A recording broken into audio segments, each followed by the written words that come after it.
Good evening and welcome to the Generation Jones Reseller.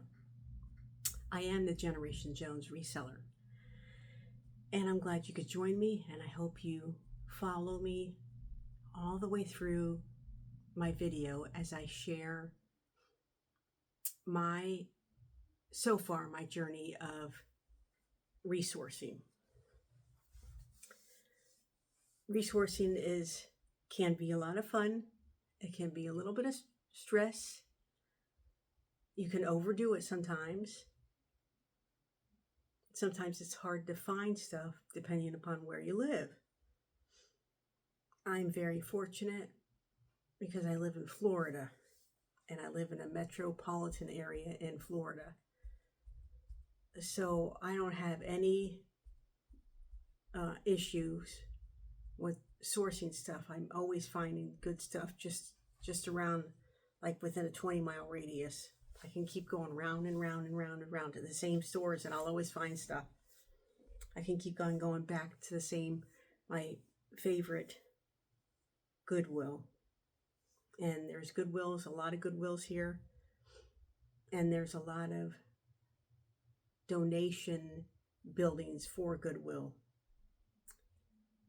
There's a lot of wealthy people who donate to Goodwill. And Goodwill they're not stupid. What they do is they put the donation buildings in areas where people might not necessarily want to go to Goodwill. And all they got to do is just drive up, and, all it is a little donation station. I don't know if you have those where you are at, but all you got to do is just drive up, drop the clothes off, and it's better than throwing them away, So there's that. And Goodwill is expensive in some respects. Like they have the boutique area, and down here they have what they call Treasure Island, which is where all the valuable stuff goes, so to speak. But every time I go in that store, I find something. I always find stuff that I can resource, that I can source. And then they have good sales. Like they'll have sales for $1, items for $1.49. And I think I've said this before. Maybe if I haven't, I'm going to say it now. My favorite things to source and sell on eBay include vintage dresses, Y2K or 1990s clothing, and collectibles.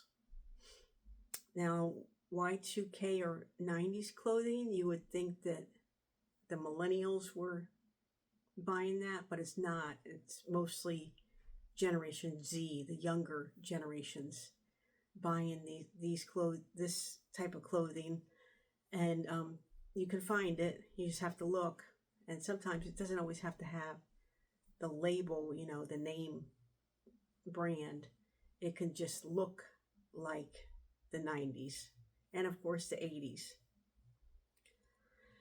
And besides Goodwill, there's a lot of other thrift shops around where I live. There's thrift shops in churches. There's thrift shops in downtown where very wealthy people donate to for a good cause. There's St. Vincent de Paul's, there's Salvation Army, there's Goodwill, there's, like I said, the little thrift shops people who go to church, the adjacent church run. There's rummage sales, and there's estate sales. Florida's got to be one of the meccas for estate sales because there's so many people who retire here, and a lot of people have collections that they die with. They don't get rid of them before they pass on. And so you go into these homes and they have huge collections of stuff you can sell on eBay, but you got to get there. Down here, a lot of times the estate sales go on for like Thursday, Friday, Saturday, and Sunday. So if you don't get there till Saturday, sometimes the stuff is picked over. And I work full time, so I don't always get there. But the last one I went to, I was very lucky, and I'll share. I think I have. Oh, I didn't bring it out. I might go get it, but I can share some of the stuff that I got at the estate sales. So that's about it. There's no shortage of resourcing here for eBay, and I know I hear sometimes, if you live in a small town or if you live in a place, especially during the winter, I don't know, do thrift shops stay open all winter? That must be difficult. So I feel very fortunate. And when I go like to Goodwill, I try not to buy stuff at full price. I try to go when it's 50% off, or like a red tag is $1.49. And then when I go to the register, they want you to donate, and I don't do that. I don't do that unless it's rounded up like 23 cents. I'm not gonna, say no over that. But I think that we give them enough already, and to go to the register and for them to ask us for more. Goodwill has gone through a lot of changes over the years. You know what I mean. Used to be able to get stuff that was very inexpensive there. Now it's, you got to pick. You got to know what you're doing.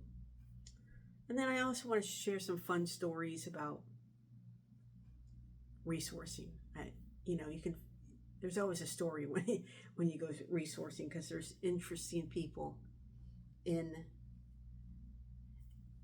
interesting resellers, I should say, because I never knew about reselling and resourcing stuff out of a place like Goodwill until I started doing it. So I never really noticed that there was people in these stores trying to get resources to sell on eBay. And then once your eyes are open to it, you can't miss them. You know who they are. You know what I mean? So I'm going to share some stuff. The first thing I want to share is an item that I got it at one of my favorite thrift shops, and it's affiliated with an organization that helps homeless people, and they donate to homeless shelters and whatnot. All of the thrift shops are all for good causes, but the prices started going up. And the last time I went in there, I was really disenchanted. I was like, well, I'm not going to pay these prices. So on the way out, I saw this little statue. It's one of the things I sell on Etsy, is spiritual things, religious items. And so I bought it. I think it was like $2.50. And I went home, and I came home and I looked it up, and it's a line of artwork, and it's known as a flat back. And these flatbacks are made in Mexico, sometimes Central and South America, and they're also made in the Philippines. And they are sought after. They are very sought after. So I paid $2.50 for this, and I got it listed on Etsy for $101. And I'll probably get maybe 85 or 90, and then Etsy will take some of that. So I'll probably take home on this maybe $70, $72, but I only paid $2.50 for it. So that's one example of how I source, because I'm not going to pay the big bucks. And I kind of know what to look for, because I've been selling on Etsy for a minute. So when I see religious stuff or spiritual stuff, I kind of know, just after a while, you just have a sense about it. And then I got a funny story to tell you. This is going to be one of the stories I tell you. My favorite Goodwill, it's near a wealthy section where I live, and I always find stuff in there. It's amazing. And this one night after work, I decided to duck in there and just look and see what they had in the collectibles. Because normally what I would do is I would go to the clothing section first and look for dresses, because that's one of my favorite things to sell, is vintage dresses. I'll come on when they just feature them. And then I would go to the collectibles and then over to stationery. Those are my three favorite things: clothing, collectibles, and then stationery. But this one night, I decided I was going to go to collectibles first. Well, there was a lot of resellers in there that night. I don't know why, but it was just there was a lot of resellers, and in collectibles that particular night there was a lot of guys in there, and it was like a vibe. I was getting like a vibe of that they were kind of like, I don't want to say desperate, but they were really looking. They were on the hunt, and they were even looking at they would look in people's baskets and stuff. So I got a little uncomfortable, and I thought to myself, I'm just gonna blow over there to the dresses where the women are mostly, and they're a lot less competitive. But on the way over to the dresses, there was a shelf, and on the corner of the shelf it was a little statue, and I thought, well, that looks pretty interesting. So I Google Lensed it really quick, and it said something like it was worth $350 or something. So I was like, okay, well, I don't know if that's true, you know what I mean? Because sometimes you'll do that, but then you'll toggle through or scroll through, and maybe that one person was selling it for that much. But anyway, so then I went over to the dresses, and then I bought a few more things. I got a few more things. I went to the register and took everything home. And then I really had to do some research on this statue because I really wasn't getting the answer I wanted. AI was saying that it was like some high school award or something, and I knew it wasn't that. And I thought it was President Roosevelt because it looked like him, and he was sitting down and he had braces on his legs. So I thought it was him, and this piece of artwork was signed, and I said, this is not a plastic composite that you give a high school track runner. And so I kept looking, and I kept suggesting and asking AI and telling them different stuff, and finally one of them figured out what it was for me. And I guess President Roosevelt used to stay at a resort in Georgia at a lake. It was a spring. It was this freshwater spring. He would stay there because he thought it was healing, and he would go and sit by the spring and just relax. And I guess he had a car seat, like a bench seat that he took everywhere he went. This is, one thing you learn about finding collectibles is there's a lot of things you learn about history. So anyways, he would sit with his car seat, and he had his legs out, with his braces on, and I guess he would look out over the water. Well, there's a life-size statue there of the little statue that I found. And I guess that they sold these little statues in the gift shop. But when I was Googling it, Google Lens and AI, I couldn't find another one. So that's one reason it was so difficult. So then the suggested price was $180. And I think I ended up listing it for $120.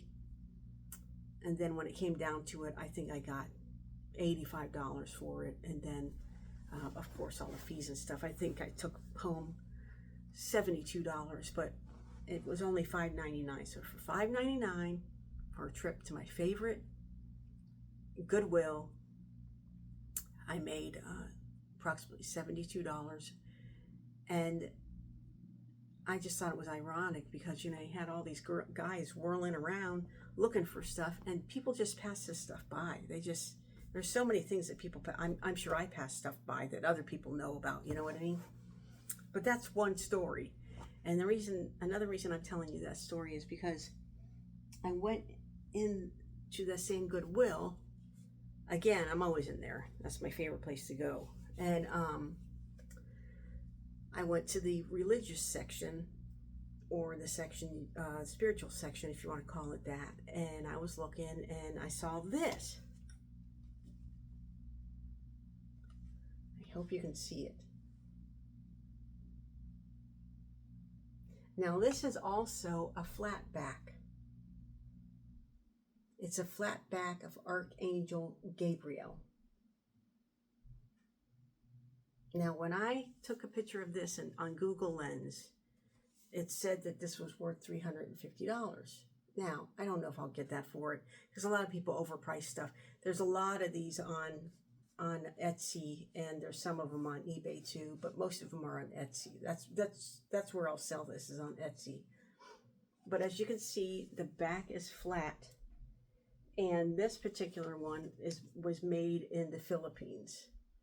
And these are out there. You can find them. You just have to know, recognize that the back is flat, and they're going to be, they're going to have a lot of damage or patina from age.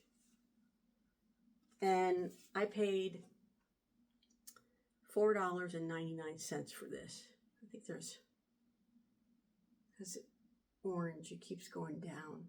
I might have even paid less for that if it was a, but it's crackled. It's naturally crackled. And so I haven't listed it yet. So I don't know how much I'm going to list it for, but I just wanted to show this as an example of how you can find source where no one else looks, because somebody might just look at this and say, oh my God, who would buy that? Me, I'd buy it. So you got to look for unusual stuff in the most unusual places. And another thing that I like to source is ephemera, old paper products. And I was in the same Goodwill, the same Goodwill.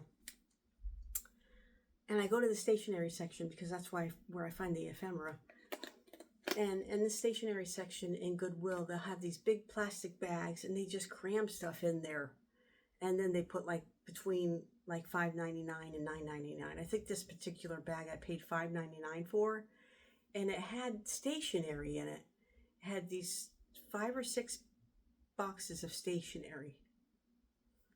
And I Googled it, I Google Lensed it, and it said that each box was worth $20. Now, I'm going to pay $5.99 for a gigantic bag with 6 of them in there. There was also other stuff in there, but I couldn't really identify it. So I took it home. And so the stationery, nobody says opened it. I got 6 of these, are brand new, and they're called Old Balls. Old Balls. Old Ball Stationery, and each pack is worth approximately, I think I've sold something. I sold something. Cha-ching! Each box is worth approximately $20. Now, if I put it on there for $22, and they asked me down to $18, even at $18, I've got 5 or 6 of these. And I found it in the stationery section of Goodwill. Don't pass it up. Look for weird things in weird places, I'm telling you. In that bag also, they had these little tins of what they refer to as clippies, or stapler-free staples. And the one little tin, the clippies, they're highly collectible. I was going to throw them away. I was like, I'll just keep the tin and throw these things away. But then I decided, I can't throw it away. I need to really look into this. So I took a little shot of it with Google Lens. And that little tin of clippies was worth $20. Inside the bag that I got, for $5.99, along with the 6 boxes of stationery that are worth $20 a piece. And I have one more tin that I have on eBay. The first tin sold in 3 days. Hold on a minute, I gotta let my cat in.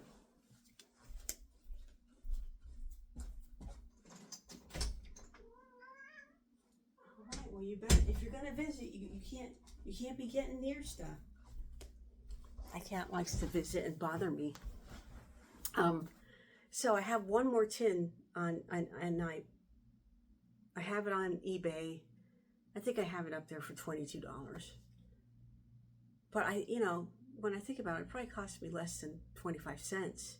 So if I get $17 for it, that's a win-win. So you got to look for weird things in weird places. I'm going to keep saying that. What else did I want to show you? Oh, now Goodwill thinks that all the bags, that all the purses that they have behind the counter are the only ones worth any money, and that's anybody's ever going to buy, and you'll never find any purses out on the floor that are worth anything. Well, I found this little Anne Klein purse, and it's from the 90s, and I paid, I think it was $5.99. They like they like the let me see. No, $6.99. It was $6.99. Oh, but it was blue, so it was 50% off. So it was only $3.99. But anyways, this is a very nice bag because Anne Klein Vintage was made better than today's Anne Klein. But this was another thing I discovered, that if I'm going to be selling bags like this, I need to invest. So I had to invest some more money out of my eBay and get some products to clean the leather and stuff. And so I paid $3.99 for this. I'll probably put it on eBay for like, I don't know, $18 or $20. But I like it. I almost fell in love with it and wanted to keep it because I love purses. Girl loves a purse, And I like Anne Klein Vintage. I have a few things that's vintage of hers. And there's history. Anne Klein has a really good history. But the bag itself, it looks like it was hardly used. You know what I mean? So that's another thing that I do. And then I also look for messenger bags. So far I've had 3 of them, and 2 of them sold pretty quickly. I bought a Kenneth Cole reaction bag. I still have it. It's really nice. It's leather, for $11. Then I bought a canvas vintage Levi's bag. I got that for $8. And then I had a I just sold it. What the heck was the name of it? Topton London bag or something like that. And it was canvas bag, but it was beautiful. It looked like it was brand new, and I only paid $9 for that. Or $9.99. I paid $10 for it. So the Levi's bag, I sold it for I think I got like $55 for it, and then after all the fees and everything, of course I don't make that much, but still. And then the Topton London bag, I just sold it for $65, and I paid $10 for that. I don't like to pay more than $6 for something, but those messenger bags are so big, you gotta, you're not gonna, well, what?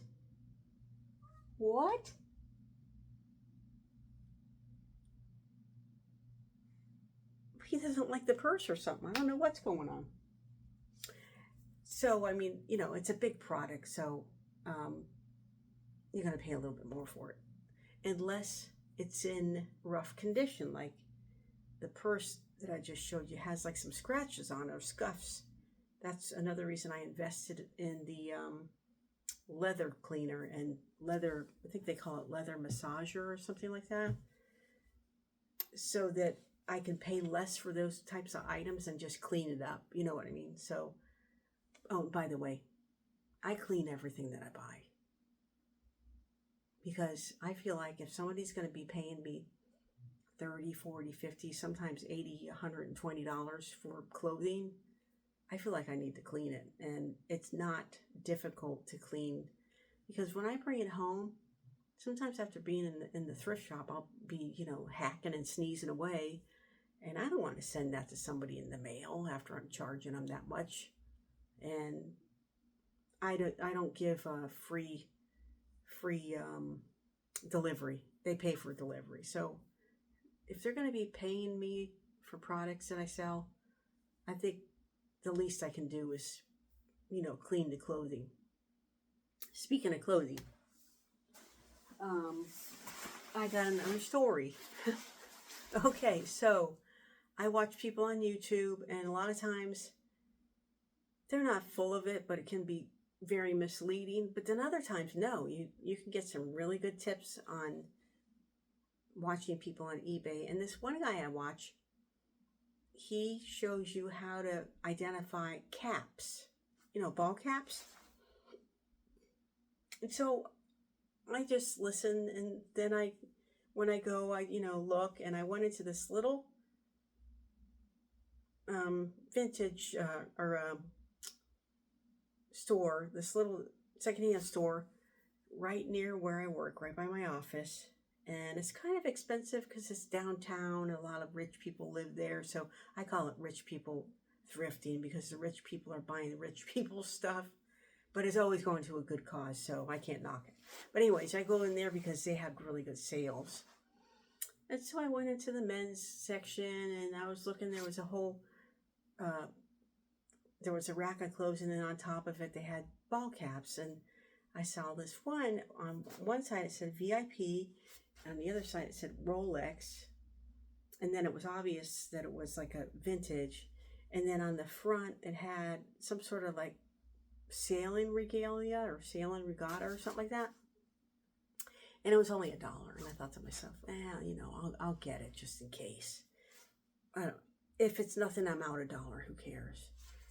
So I brought it home, and I asked AI, and it said, well, what you have there is a collector's item, because people want to have VIP status even though they weren't even at the event. It makes them feel like they were there or something. It's a psychological thing. And that the cap was worth like $120. And I was like, you have got to be kidding me. Okay, hold on a minute.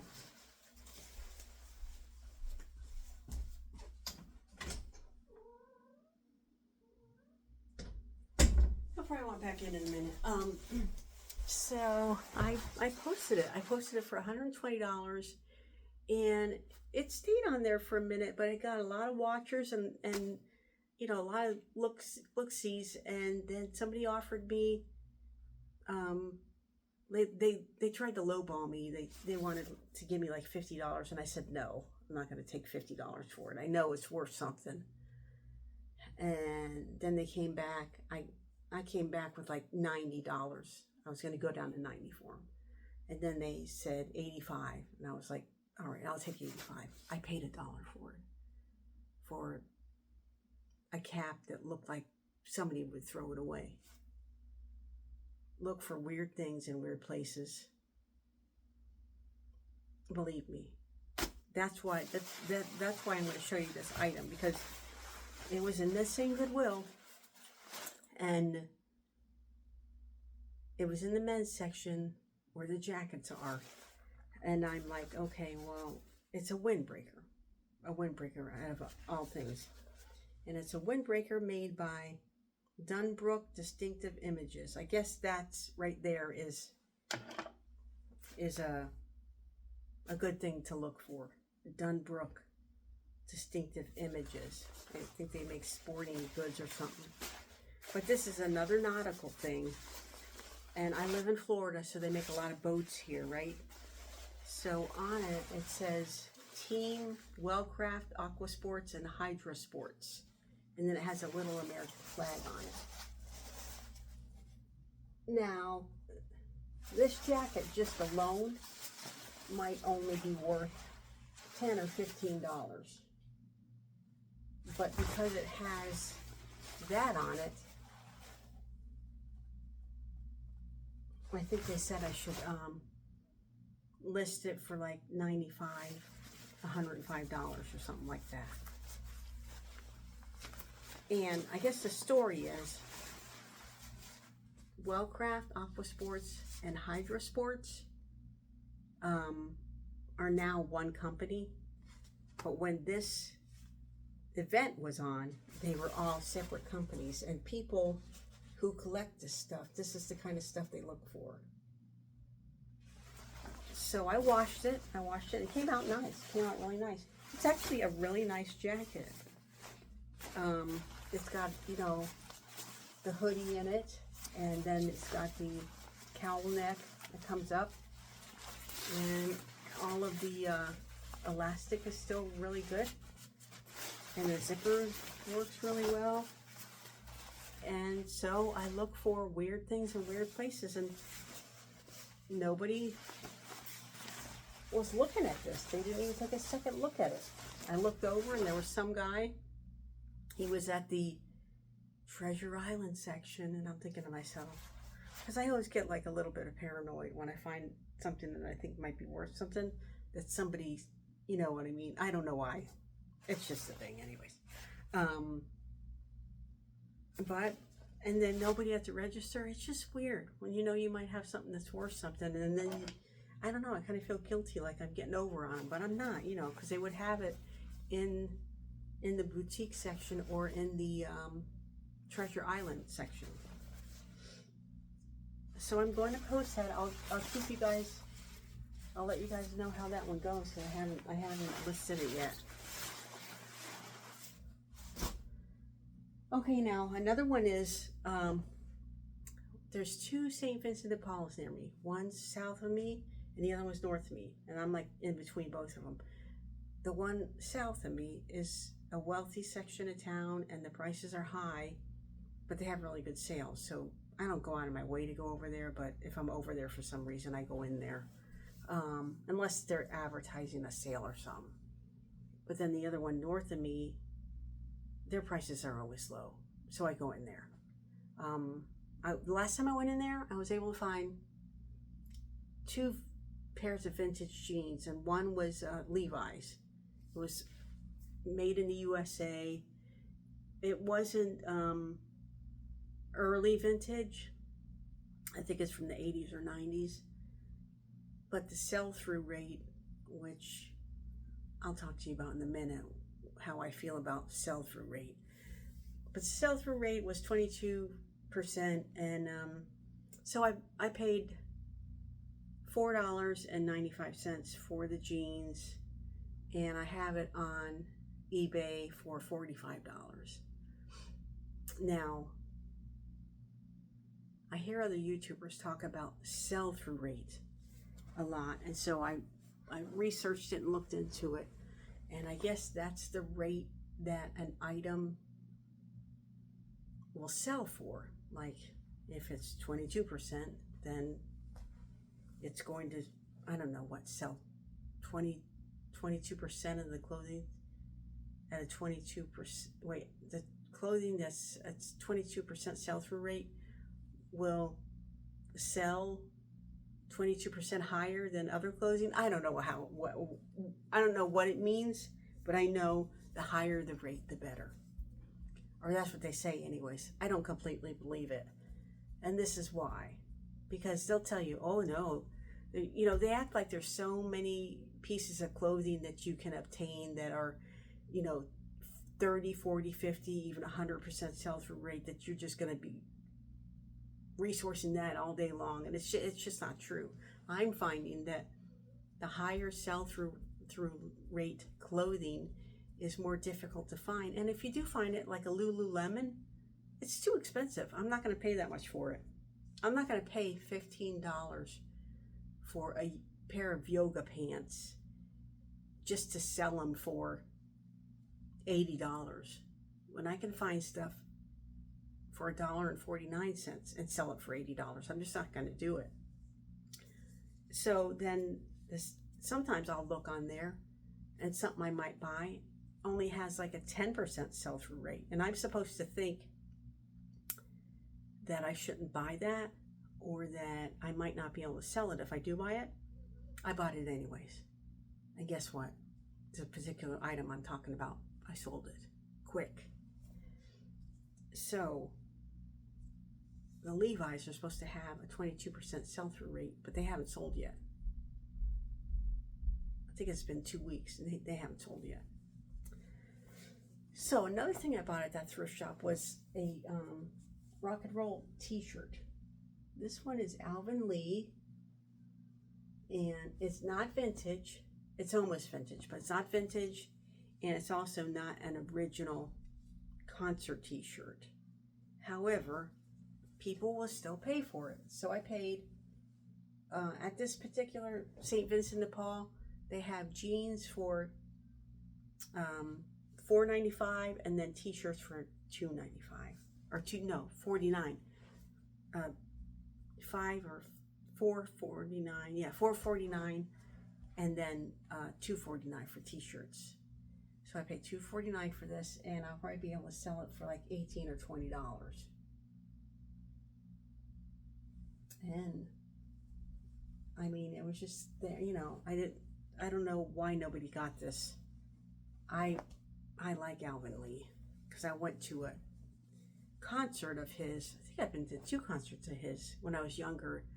Man, that was a good concert. I don't know if you're a rock and roller, but if you are, you probably like Alvin Lee as a Generation Jones.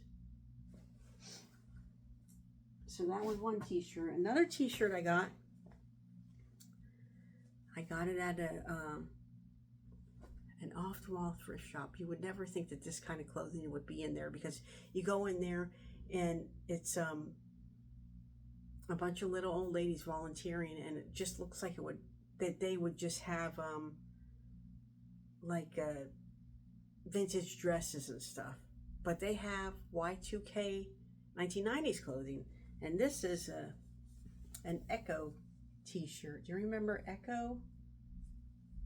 Now, I don't know how much I'm going to put it on eBay for, but I only paid like $3 for it, and it's in really good condition. I'm happy with it.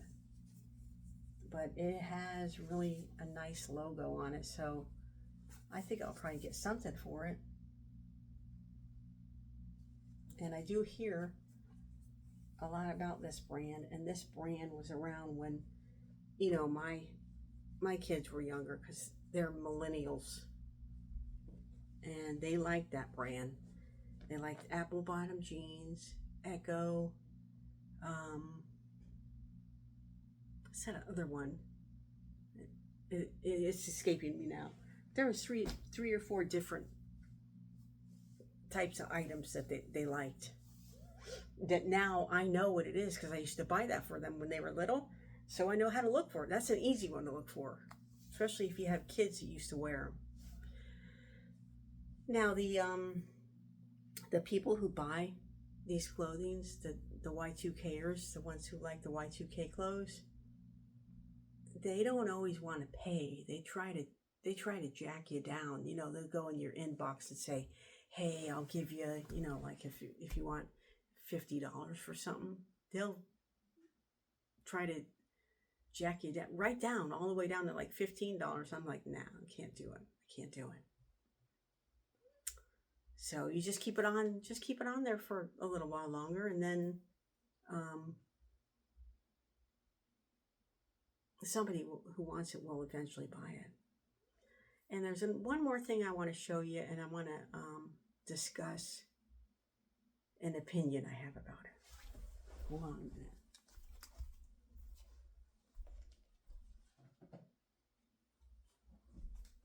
So I like old perfume bottles, and somebody told me that you can't sell perfume on eBay, old perfume, but I don't like them for the perfume. I like it for the bottle, right?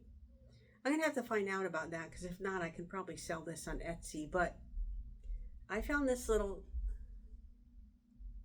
kitty cat at a thrift store, and I paid $5.50 for it. I think I could probably sell it for like $20, $22. But when I went to look for it, there's a whole lot of them. So to me, if there's too many of them in circulation, then the likelihood of it staying in your store is higher. So when I find an item like that, and I know that it has a little bit of value, and I like it myself, I'll buy it and I'll keep it, and I will periodically go on and look to see if the circulation has gone down, and then that's when I sell it. So this is old Avon. Here's my heart cologne by Avon, and of course it doesn't smell good anymore. It smells like, oh, it smells like little old lady perfume that's been sitting there forever. But I just thought it was the cutest thing, so that's what I do with that. And now I had another example is I had a book that I bought. I bought it for myself. It's a vintage book, and when I first bought it, there was hardly none of them in circulation. Well, then I thought to myself, well, maybe I should sell it. I'm not doing anything with it. So then I Google listed again, and there was like 5 or 6 of them in circulation, and the price had gone way down because when I first bought it, the one other or 2 other books like it, they were going like for $350, $400. And now, because there's like 6 or 7 of them on the market in circulation, the price went down, below $200. So I decided it's not worth it for me to sell it, so I'll just keep it until the circulation has gone back down. Oh my gosh, I've been on here for 40 minutes already. I got to get off of here. But that's just a little bit of how I source and where I source. You don't have to reinvent the wheel. Listening to other YouTubers is a good idea, but when I first started resourcing or looking for things to buy, I made the mistake of going out and buying everything that the resellers told me to buy. And most of that stuff is still in my store, just sitting there. Actually, I did sell one thing from that batch. I think I sold it last week, and other stuff has been sitting in there since January. It's good clothing, but I paid too much for it, and there's too many of them. There's too many in circulation. It's like the bread and butter type stuff, which I like selling the bread and butter type stuff, but you don't sell it right away. You know what I mean? When people need clothes, they'll buy it. But anyways, I just thought that was funny. So don't reinvent the wheel, but do listen to advice. And I think I was kind of all over the place with this video, but I guess that's okay. That's how people are in life anyways, right? But the main thing I wanted to let you know, as a Generation Jones, this will work for you, especially if you live in a metropolitan area, and a lot of people retire in Florida. So if you plan on doing that and you want to be a reseller, just know that it's highly possible that you can supplement your income with this kind of gig. And so this is Generation Jones Reseller. I hope you like and subscribe, and I hope you have a great night. Peace out.